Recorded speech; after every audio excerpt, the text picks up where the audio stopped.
Yo, what's happening, y'all? Hey, I hope y'all day is going well. Look, I'm gonna jump right into it. I don't want to waste your time. I don't want to waste my time. I left off on one of my previous videos talking about the division in the body of Christ. I want to expound on some more of those factors, the contributing factors to the division, and that is teaching versus condemnation, condemning.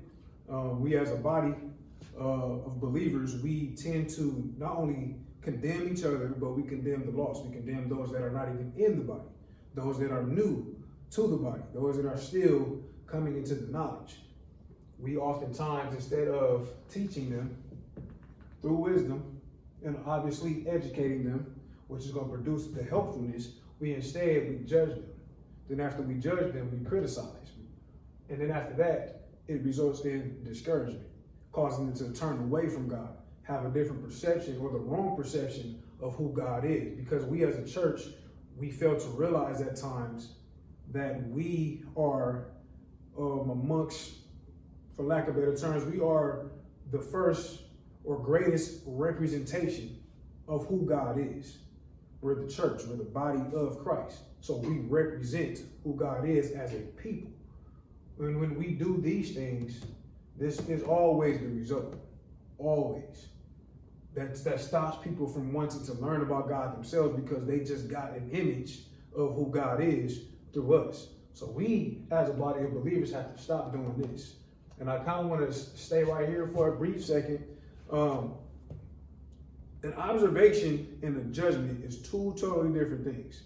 There are some that observe, and there are some that judge.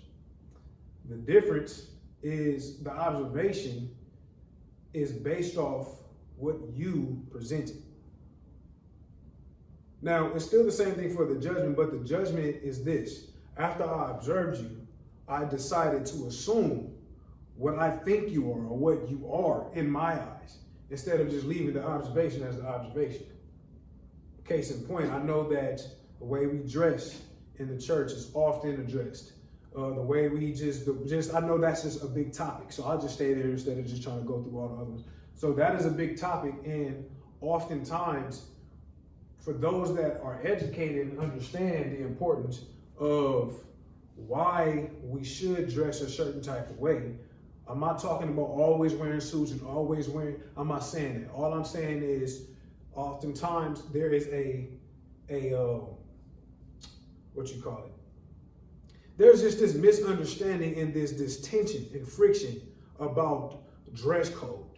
And oftentimes those that are educated judge those that don't have the understanding, criticize them for not understanding it or not listening, and then that creates more rebelliousness and discouragement towards the whole agenda of trying to be set apart, trying to live in that holy life and be distinctive and not be a part of the world, and be very clear that this is the body of Christ and that's y'all, that's the world.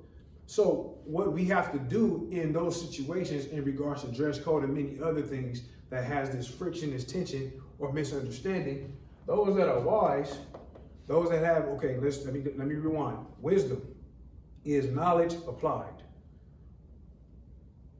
Knowledge applied. So once you gain the knowledge and then you applied it for yourself, you now have the responsibility as that individual that has received that knowledge, understood it, and applied it to educate the next man that did not receive that wisdom.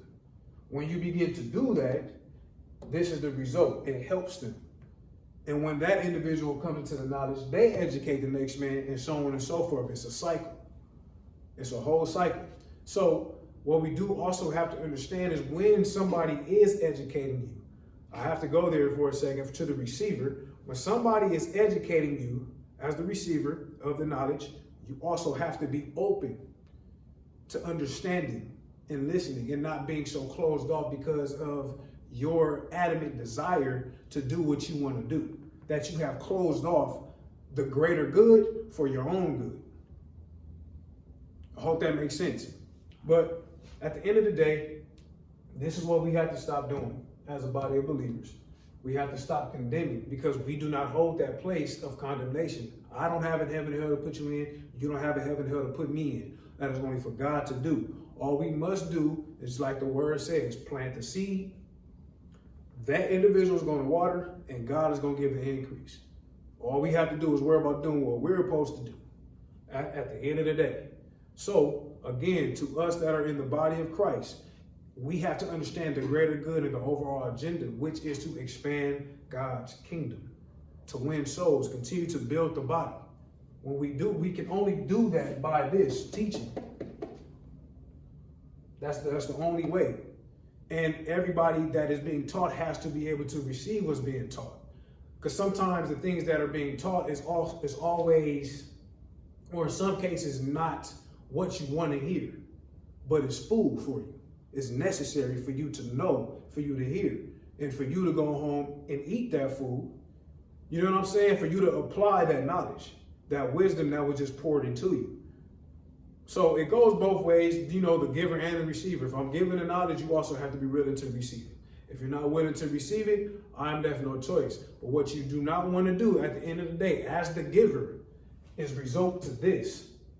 You don't want to resort to this, to judging, criticizing, and causing discouragement for the one that is weaker in faith. You cannot be mad at somebody for what they do not know. You can't criticize them for what they do not know. You have to help them.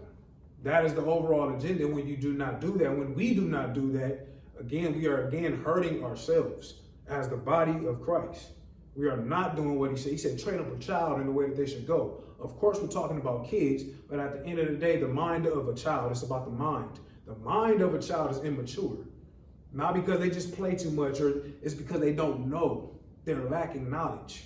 They're ignorant of things, still coming into awareness of things. So train the mind. When you train the mind, as the mind begins to mature, they will not forget about the knowledge and the wisdom that was poured into them. Regardless of their decisions, they will not forget. Because wisdom is always the best. It's not about the right and wrong in wisdom. It's always about the best choice when it comes down to wisdom. So I just want to encourage somebody out there, whether you're in the body, whether you're not in the body. For those that are not in the body, please do not allow someone else that's in the body of Christ, if they're doing wrong, do not allow them to paint the picture of God for you. Find out for yourself. For those that are in the body, stop doing this. We have to stop doing this because it's pushing people further away. And when it comes down to that last day, which we do not know when, I know I do not want God saying to me, why did you condemn them? That's not your place. I judge, not you. You're supposed to teach. That's all I asked you to do. Make disciples of all men. Help people understand. That's all we're responsible for doing. So I don't want to keep reiterating the same thing, but again, I just want to encourage somebody, begin to change your perspective, your posture towards the things of God. And I want everybody to understand that God, his word, is not some mystical thing. It's just as practical as it is spiritual. It's a lot of practical things that you can apply from the spiritual understanding. The natural and supernatural. You see what I'm saying? It's just the same. It's the same thing. It's just heightened. It's just on a whole nother level, greater than what we can see. It's supernatural. So again, my agenda, my purpose is not to bash, not to talk at. It's just to simply spread the truth the best way I can, the way God is given to me. Again, y'all, let's unite. Stop dividing. Stop causing division. Let's recognize the tactics of the enemy and understand what the overall purpose is. If we keep our focus on the larger purpose, we'll always win. That's the devil's agenda. He wants to distract us with little small things that become big, to take our focus off of the main ingredients. Come on, y'all.